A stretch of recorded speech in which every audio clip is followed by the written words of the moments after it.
Hello ನಮಸ್ಕಾರ. ನಾನು ಕೊಪ್ಪಳದಿಂದ Sharanappa ಚಲಪ್ಪ. News 18ಗೆ ಸ್ವಾಗತ. ನ್ಯೂಸ್ 18 ಸಬ್ಸ್ಕ್ರೈಬ್ ಆಗಿ ನ್ಯೂಸ್ 18 ಸಾಮಾಜಿಕ ಜಾಲತಾಣ ಫಾಲೋ ಮಾಡಿ. ರೈತರ ಜೀವನಾಡಿ ತುಂಗಭದ್ರಾ ಜಲಾಶಯ. ತುಂಗಭದ್ರಾ ಜಲಾಶಯದ ನಿರ್ಮಾಣವಾಗಿ ಸರಿಸುಮಾರು ಈಗ 75 ವರ್ಷಗಳ ಗತಿಸಿದೆ. ಈ 75 ವರ್ಷಗಳಲ್ಲಿ ಜಲಾಶಯದ ಕ್ರಸ್ಟ್ ಗೇಟ್ಗಳು ಸೇರಿದಂತೆ ಇಲ್ಲಿ ಅನೇಕ ಇವುಗಳನ್ನು ಬದಲಾವಣೆ ಮಾಡಬೇಕಾಗಿತ್ತು, ಆದರೆ ಮಾಡಿರಲಿಲ್ಲ. ಆದರೆ ಈಗ ಎಚ್ಚರಿಕೆ ಗಂಟೆಯ ನಂತರ ಈಗ ರಾಜ್ಯ ಸರ್ಕಾರ ಮತ್ತು ತುಂಗಭದ್ರಾ ಮಂಡಳಿ ಈಗ ಗೇಟ್ಗಳ ಬದಲಾವಣೆಗೆ ನಡೆದಿದೆ. ಒಟ್ಟು 33 ಕ್ರಸ್ಟ್ ಗೇಟ್ ಹೊಂದಿರುವಂಥ ತುಂಗಭದ್ರಾ ಜಲಾಶಯದಲ್ಲಿ ಇಲ್ಲಿರುವಂಥ ಗೇಟುಗಳು, ಪ್ರತಿ ಗೇಟಿಗೂ 20 ಅಡಿ ಎತ್ತರ ಮತ್ತು 60 ಅಡಿ ಅಗಲವಿರುವಂಥ ಈ ಗೇಟುಗಳು ಸರಿಸುಮಾರು 49.5 ಟನ್ ತೂಕವಿರುವಂಥದ್ದು. ಇವುಗಳ ವಿಡ್ತಿನಲ್ಲಿ ಸಹ ಸಾಕಷ್ಟು ಇತ್ತು. ಆದರೆ ಇವುಗಳು ಈಗಾಗಲೇ 70 ವರ್ಷಗಳ ನಂತರದಲ್ಲಿ ಇವುಗಳ ಸವಕಳಿ ತೀರಾ ಹೆಚ್ಚಾಗಿತ್ತು. ಅಂದರೆ 50%ಕ್ಕಿಂತ ಹೆಚ್ಚು ಪ್ರಮಾಣದಲ್ಲಿ ಸವಕಳಿ ಆಗಿವೆ ಅನ್ನುವಂಥ ವರದಿ ಇತ್ತು.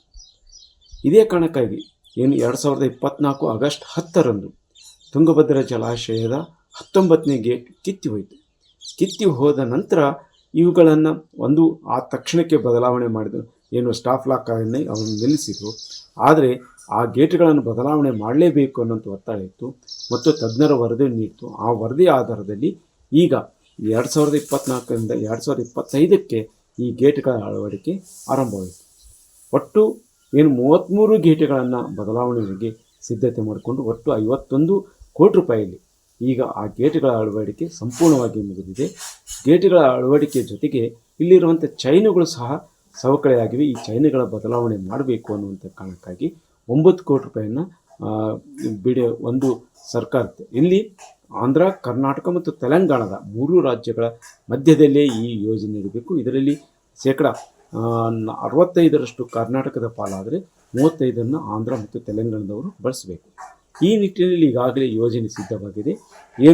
ಕಳೆದ 2025ರಲ್ಲಿ ಬೇಸಿಗೆ ಬೆಳೆಗೆ ನೀರಿಲ್ಲ ಅನ್ನುವಂಥ ಕಾರಣಕ್ಕಾಗಿ ಇದ್ದರೂ ಸಹ ರೈತರು ಒಂದು ತ್ಯಾಗವನ್ನು ಮಾಡಿದರು. ಏನಂತೇಳಿದರೆ, ಒಮ್ಮೆ ಶಾಶ್ವತವಾಗಿ ಇಲ್ಲಿ ಗೇಟ್ಗಳನ್ನು ನಿಲ್ಲಿ ಅನ್ನುವಂಥ ಕಾರಣಕ್ಕಾಗಿ ಈ ತ್ಯಾಗ ಮಾಡಿದ ಪರಿಣಾಮವಾಗಿ ಈಗ ನಿಗದಿತ ವೇಳೆಗಿಂತ ಮೊದಲು ಗೇಟ್ಗಳ ಉದ್ಘಾಟನೆ ಆಗ್ತಾಯಿದೆ. ಇದೇ ಜೂನ್ 25ರಂದು ರಾಜ್ಯದ CM DK ಶಿವಕುಮಾರ್ ಆಗಿರ್ಬೋದು, ಆಂಧ್ರ CM ಚಂದ್ರಬಾಬು ನಾಯ್ಡು ಮತ್ತು ತೆಲಂಗಾಣ CM ರೇವಂತ್ ರೆಡ್ಡಿ ಅವರು ಸಹ ಇಲ್ಲಿ ಬರ್ತಾರೆ ಮತ್ತು ಕೇಂದ್ರ ಜಲಸಂಪನ್ಮೂಲ ಸಚಿವರಾಗಿರುವಂಥ CR ಪಾಟೀಲ್ ಸಹ ಬರ್ತಾರೆ. ಜಲಸಂಪನ್ಮೂಲ ಸಚಿವರನ್ನು ಭೇಟಿ ಮಾಡಿ ಅನೇಕ ವಿಚಾರಗಳನ್ನು ಅವತ್ತು ಚರ್ಚೆ ಮಾಡಿದ್ವಿ. ಅದು ಮಹದಾಯಿ ಇರ್ಬೋದು, ಮತ್ತು ಕೃಷ್ಣಾ ನದಿಗೆ ಸಂಬಂಧಪಟ್ಟಾಗೆ, ಮತ್ತು ನಮ್ಮ ಮೇಕೆದಾಟು, ಅನೇಕ ವಿಚಾರಗಳು ಬಂತು. ಆ ಸಂದರ್ಭದಲ್ಲಿ ಪಾಟೀಲರು ಕೇಂದ್ರದ ಜಲಶಕ್ತಿ ಸಚಿವರು, ಮತ್ತು ಇಲ್ಲಿ ನಿಮಗೆಲ್ಲ ಕೂಡ ಗೊತ್ತಿದ್ದಾಗೆ ಹಿಂದೆ ಹೋದ ಮಳೆಗಾಲದಲ್ಲಿ 19ನೇ ಗೇಟು ಡ್ಯಾಮೇಜ್ ಆಗಿ ನೀರು ಹರಿದೋಗಿತ್ತು. ಆಮೇಲೆ ಅದನ್ನು ತಕ್ಷಣ ರಿಪೇರಿ ಮಾಡಿದ್ರು ಪ್ರಾಧಿಕಾರದವರು. ಆಮೇಲೆ ಉಳಿದಾಗೆ ಎಲ್ಲ ಗೇಟುಗಳನ್ನು ಕೂಡ ಬದಲಾಯಿಸಿದ್ರು. ಅದಕ್ಕೆ ಒಂದು ಕಾರ್ಯಕ್ರಮ ಪ್ರಾಧಿಕಾರದವರು ಇಟ್ಕೊಂಡಿದ್ದಾರೆ. ಮತ್ತು ಆವತ್ತು ಕೇಂದ್ರದ ಜಲಶಕ್ತಿ ಸಚಿವರು ಮತ್ತು ಆಂಧ್ರ ಪ್ರದೇಶದ ಮುಖ್ಯಮಂತ್ರಿಗಳು ಮತ್ತು ಅಲ್ಲಿನ ಸಚಿವರು, ತೆಲಂಗಾಣದ ಮುಖ್ಯಮಂತ್ರಿಗಳು ಮತ್ತು ಅಲ್ಲಿನ ಸಚಿವರು ಮತ್ತು ನಮ್ಮ ಮುಖ್ಯಮಂತ್ರಿಗಳು, ನಾವು ಇನ್ನೂ ಅನೇಕ ಈ ಭಾಗದಲ್ಲಿರ್ತಕ್ಕಂಥ ನಮ್ಮ ಲೋಕಸಭಾ ಸದಸ್ಯರು, ಶಾಸಕರನ್ನು ಎಲ್ಲರನ್ನೂ ಕೂಡ ಅವತ್ತು ಕರೀತೀವಿ. ಆ ಕಾರ್ಯಕ್ರಮಕ್ಕೆ ಪೂರ್ವಭಾವಿಯಾಗಿ, ಏಕೆಂದರೆ ಕೇಂದ್ರದ ಮಂತ್ರಿಗಳು ಬರ್ತಾರೆ, 3 ರಾಜ್ಯಗಳ ಮುಖ್ಯಮಂತ್ರಿಗಳು ಬರ್ತಾರೆ. ಸ್ವಲ್ಪ ಪೂರ್ವಭಾವಿಯಾಗಿ ನಾನು, ನಮ್ಮ ACS ಅವರು, ನಮ್ಮ ವಿಶ್ವನಾಥ್ ರೆಡ್ಡಿ ಅವರು, ನಮ್ಮ ಮುಖ್ಯಮಂತ್ರಿಗಳ ಸಲಹೆಗಾರರು, ನಾವೆಲ್ಲ ಕೂಡ ಬಂದಿದ್ದೀವಿ ಅಧಿಕಾರಿಗಳ ಜೊತೆ. 25ಕ್ಕೆ 12 ಗಂಟೆ ಕಾರ್ಯಕ್ರಮ. ಇದೇ ತಿಂಗಳು 25ನೇ ತಾರೀಕಿನಂದು ತುಂಗಭದ್ರಾ ಕ್ರಸ್ಟ್ ಗೇಟ್ಗಳು ಸಂಪೂರ್ಣ ರೆಡಿಯಾಗಿದ್ದು, ಅದರ ಉದ್ಘಾಟನೆಗೆ ನಮ್ಮ ರಾಜ್ಯದ ನೂತನ ಮುಖ್ಯಮಂತ್ರಿಗಳಾಗಿರ್ತಕ್ಕಂಥ ಸನ್ಮಾನ್ಯ DK ಶಿವಕುಮಾರ್ ಅವರು ಮತ್ತು ಕೇಂದ್ರದ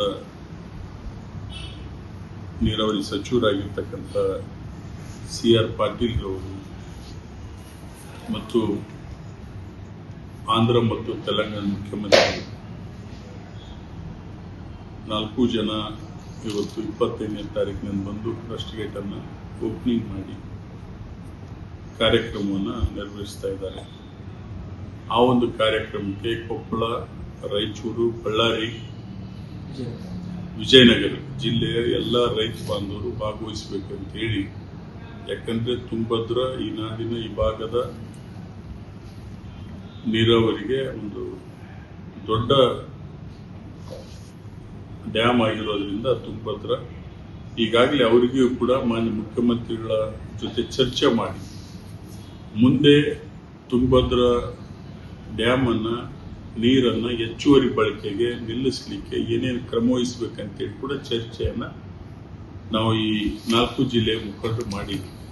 ಇಲ್ಲಿ ಈ ಸಂದರ್ಭದಲ್ಲಿ ಒಂದು ಜನರ ಆಶಾಭಾವನೆ ಎಂದರೆ, ನಮಗೆ ಈ ಬಾರಿಯಾದರೂ ನಿಲ್ಲುತ್ತೆ ನೀರು. ಈಗ ಮಳೆಗಾಲದಲ್ಲಿ ಈ ಸಲ ಮಳೆಗಾಲ ನೀರು ಕಡಿಮೆ ಕೊರತೆ ಇರ್ಬೋದು.